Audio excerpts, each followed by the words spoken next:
Good morning, everybody. The time is 10:10, and I call the Wednesday, March 20th Commission meeting to order. Mr. Adams, could you call the roll, please? Chair Shapiro. Here. Commissioner Bailey. Here. Geraldo. Here.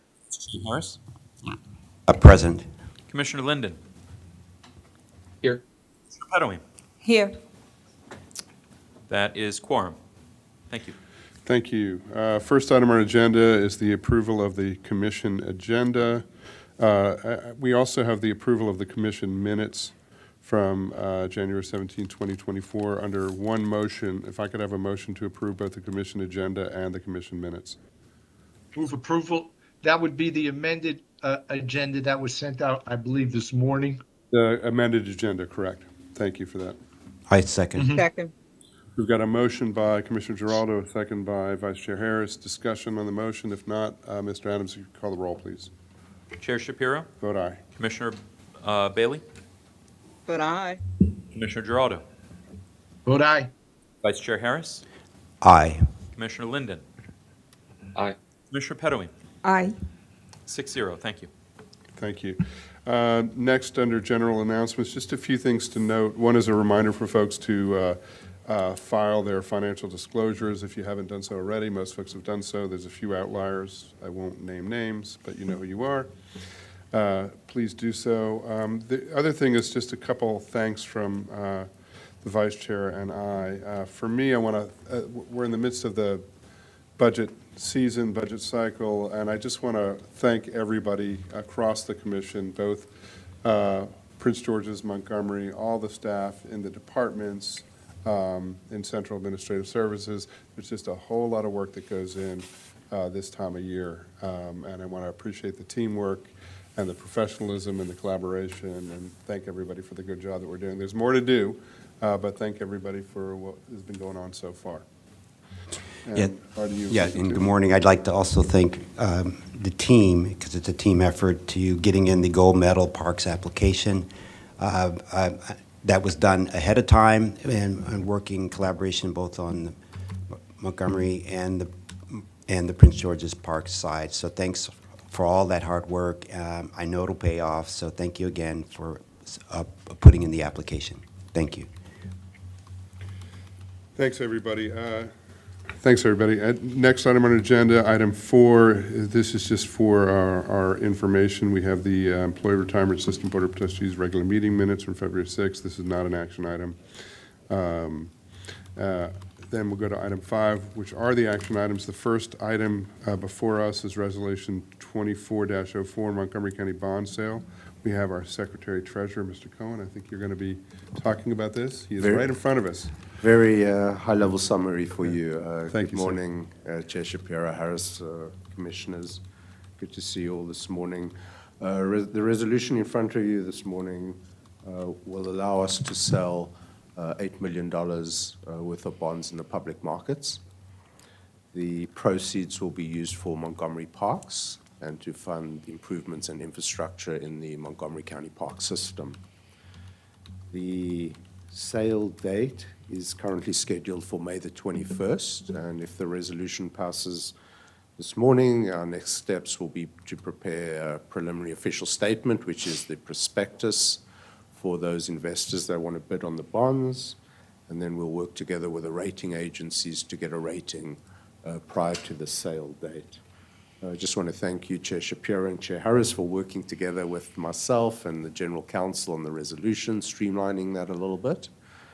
And I believe that concludes my summary. I'm glad to take any questions, and staff would encourage the Commission to adopt the resolution. Thank you. Thank you, Mr. Cohen. Commissioners, any questions for Mr. Cohen on this issue? If none, then I would, sorry, yes, sir? No questions, but I wanted to thank you, Mr. Cohen, and Council for, this is my first time going through the bond sale, so educating me on the process, and I really appreciate it and look forward to it. Thank you. Thank you, Mr. Harris. If there's no other questions or comments, I would look for a motion. Mr. Chair, I move that we adopt resolution 24-04 for the bond sale. Thank Mr. Cohen, council, and everyone that was involved in it. I second. We've got a motion and a second. Is there any discussion on the motion? Seeing none, Mr. Adams, if you could call the roll. Chair Shapiro, Vote aye. Commissioner Bailey, But I. Commissioner Giraldo, Vote aye. Vice Chair Harris, Vote aye. Commissioner Linden, Aye. Commissioner Pettaway. I. 6-0, thank you. Thank you. Thank you. Thank you, Mr. Cohen. Next item on our agenda is item 5B. This is Resolution 24-05, perpetual easement of M-NCPPC property to Prince George's County at Riverview Park located in Fort Washington. I believe we have Mr. Sun with the Department of Parks and Recreation who will be presenting on this item. Mr. Sun, floor is yours. Good morning, Chair Shapiro and fellow planning board members. Paul Sun, Department of Parks and Recreation. I have no presentation unless there's questions. The information is in your packet. This was presented back to the planning board last month. Okay, thank you, Mr. Sun. you. Commissioners, any questions for Mr. Sun? Any questions about the process or the specifics of this item? If not, then General Counsel would like just to make a statement why, just for our education, why both Montgomery County and Prince George's have to weigh in on this matter, okay? Sure.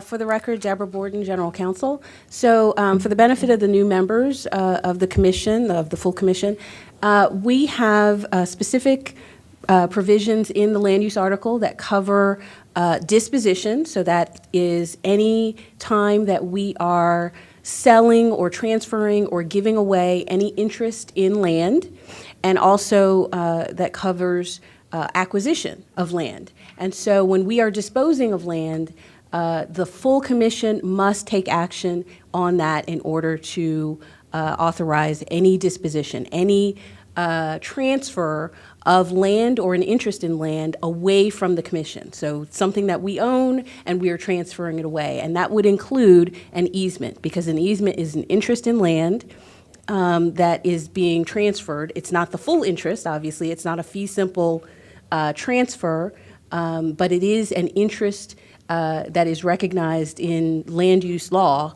as an interest to use land, and it is perpetual. So that has to be approved by the full commission, but the acquisition of land is a little different. The commission is allowed to delegate the acquisition authority to its respective planning boards. So acquisition of land that is only located in one of our two counties can be approved just by the planning board in that county. So acquisition can be approved by the planning board. Disposition, meaning giving away or selling away, has to be approved by the full commission. And that is in the land use article.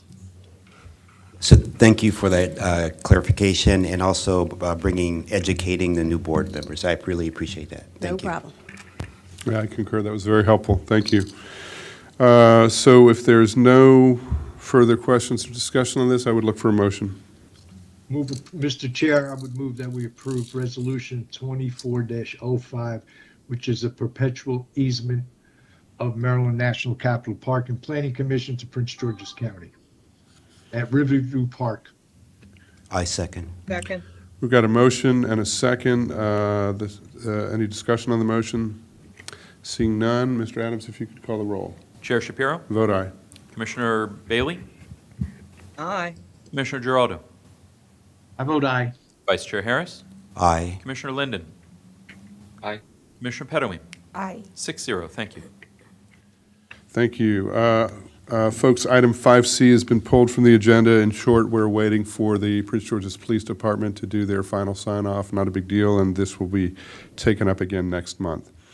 Item 5D on our agenda, we will turn to Ms. Rose. This is acknowledgement of Sergeant Anton White as the FOP represented employee to the ERS Board of Trustees. Ms. Rose, are you on the line?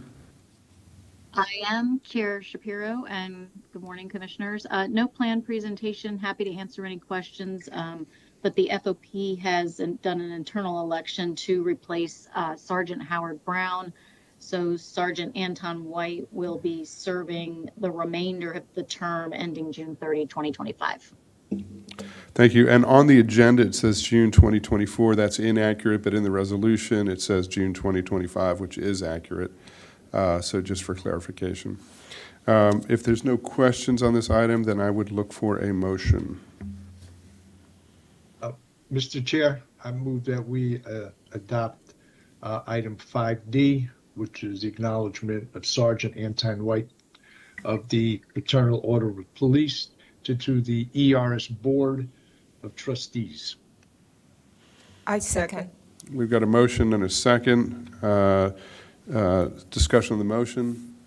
No discussion. Mr. Adams, if you could call the roll, please. Chair Shapiro. Vote aye. Commissioner Bailey. Aye. Commissioner Giraldo. Aye. Vice Chair Harris. Aye. Commissioner Linden. Aye. Commissioner Pettaway. Aye. 6-0. Thank you. Thank you. And our last action item, this is recently added to the agenda, but this is Resolution 24-07. Adjustments to the aquatics seasonal/intermittent pay schedule. I believe we have Ms. King who's going to be presenting on this item. Ms. King, are you on the line? There you are. Take it away. Yes. The floor is yours. Good morning. I would like to advise you in your packet, you have a memo as well as a resolution and a copy of the proposed revised pay schedule. For the record, I'm sorry, I'm Bonnie King, Manager of Classification and Compensation in Central Administrative Services. We are requesting the Commission's approval of an adjustment to the aquatic seasonal intermittent pay schedule. This pay schedule represents lifeguards, our ramp guards, our pool managers, assistant pool managers, and our water safety instructors. What we are requesting is a $1 per hour increase to the first year rate, and then whatever that percentage is, applying that to the second, third, and fourth year rates. Our last increase to the pay schedule was in 2022 when the Commission adopted the $15 per hour minimum wage rate. And this increase is needed in order to remain competitive with our other organizations in our area that also compete for the same talent, including the DC Department of Recreation, who's currently hiring lifeguards at $20 an hour. Six Flags, Montgomery County Department of Recreation, who is hiring lifeguards at $17.70 per hour. Other private pools in the area, and just also for your information, state of Maryland just raised its minimum wage rate to $15 per hour, and that was on January 1st of 2024. I also wanted to point out that after much debate among our department heads, this year's lifeguards will be subject to both pre-employment and random drug testing. So that's another reason to increase our rates to make it a little more competitive and hopefully entice some individuals to work for M-NCPPC. In a year, we employ about 750 year-round aquatic employees, and we anticipate hiring an additional 100 to 125 new employees for the summer. In the summer of 2023, that was our first summer since the pandemic that we were actually fully staffed at all of our facilities, including our 13 summer-only pools. Also wanted to let you know that our aquatics employees must attend mandatory training prior to working. That includes learning first aid, becoming certified in CPR, and they must learn how to utilize the AED, the automatic something defibrillator. Sorry. In addition, lifeguards must also attend 4 hours of additional training per month. And for all of those reasons, we're asking for you to approve this small change in our pay schedule. Thank you, Ms. King. For the listening audience as well, can you say what the current rate is and what that dollar increase will move us to? Yes, the current rate for lifeguards the current rate is $17.50. The proposal is $18.50, and that difference is 5.7%. But it's on a $18.50 an hour rate. Okay, thank you. Commissioners, questions for Ms. King? I'm just wondering that, do they get paid for the training they attend? Yes, they are paid during training. Okay. So I saw other positions in that, so I saw the starting, is that, so that dollar an hour is also applied to the other positions? Yes. Okay. The largest amount, which is the first rate on the pay scale, which is for our ramp guards and slide attendants, they would go from $15 to $16 an hour, and that's a 6.7% increase. But again, these rates have not been changed since 2022. Great.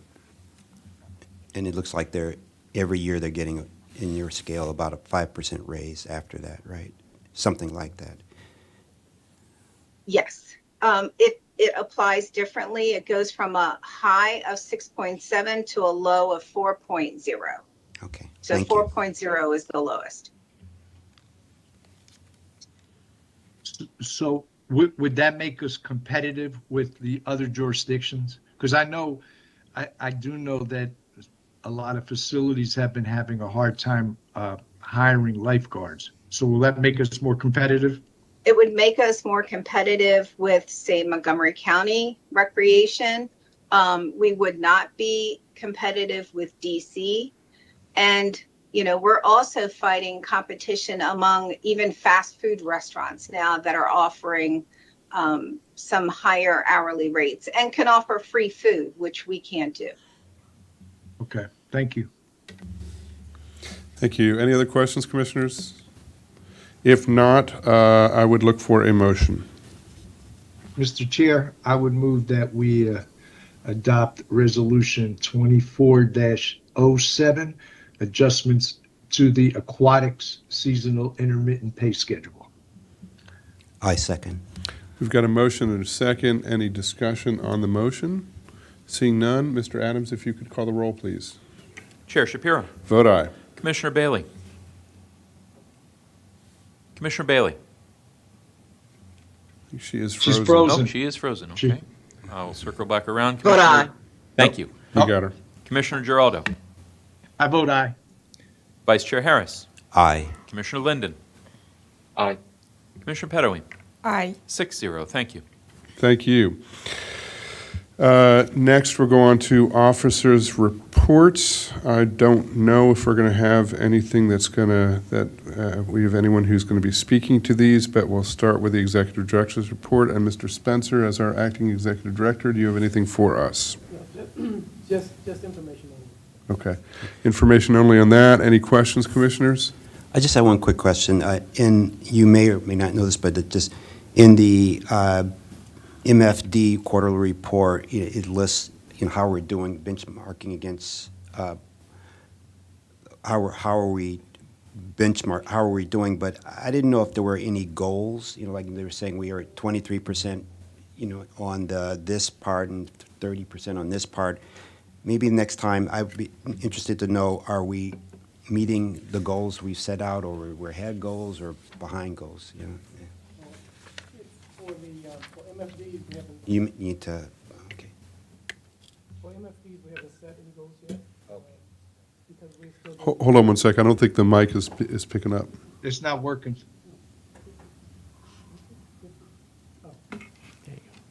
If for MFDs, we haven't set goals yet, because we're still waiting on the disparity studies to determine what is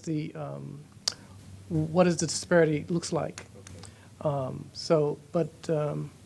We do have our corporate director here who oversees that, Tracy Harpin.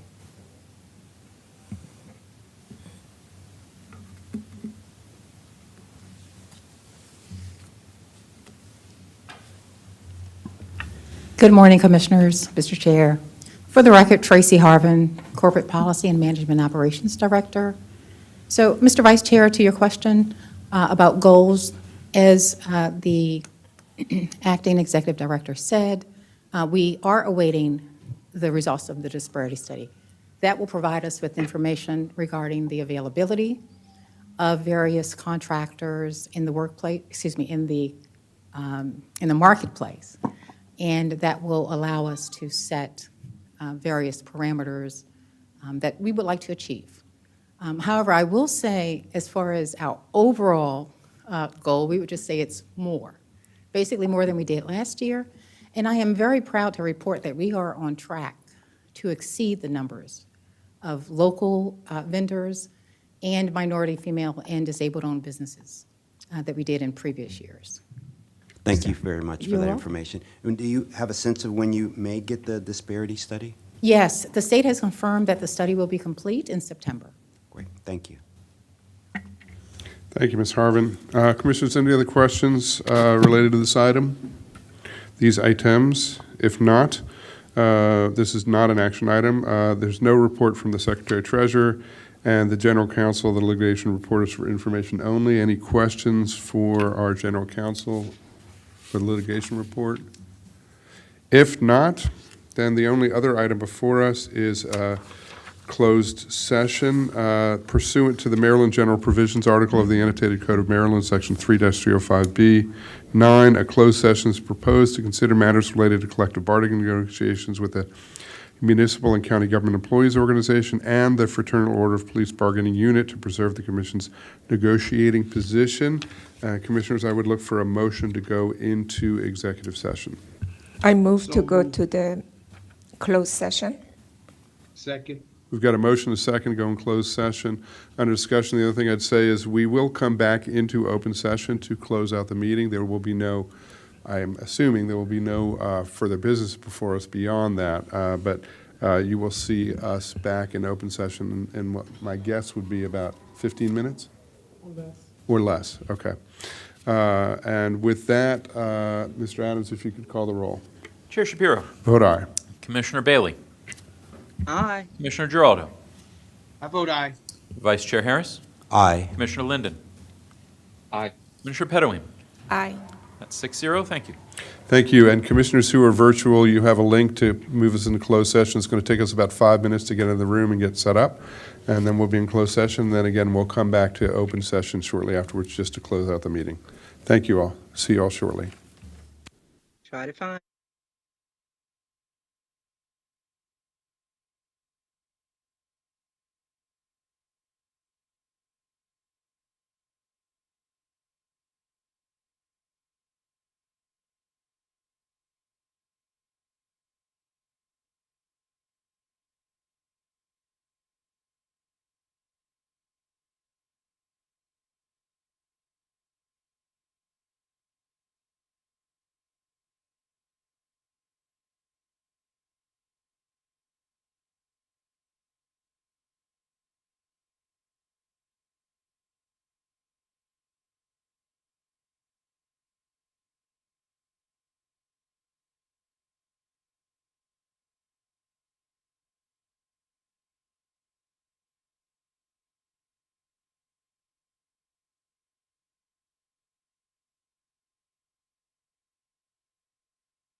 Good morning, everybody. We're back in open session. We were in closed session to discuss issues related to collective bargaining negotiations, and staff was given direction by the commission. And we're back in open session again, and I believe there's no further business before us. If there is not, then commissioners, without objection, we are adjourned. I want to thank everybody for your time. Yeah, thank you. Bye, everyone.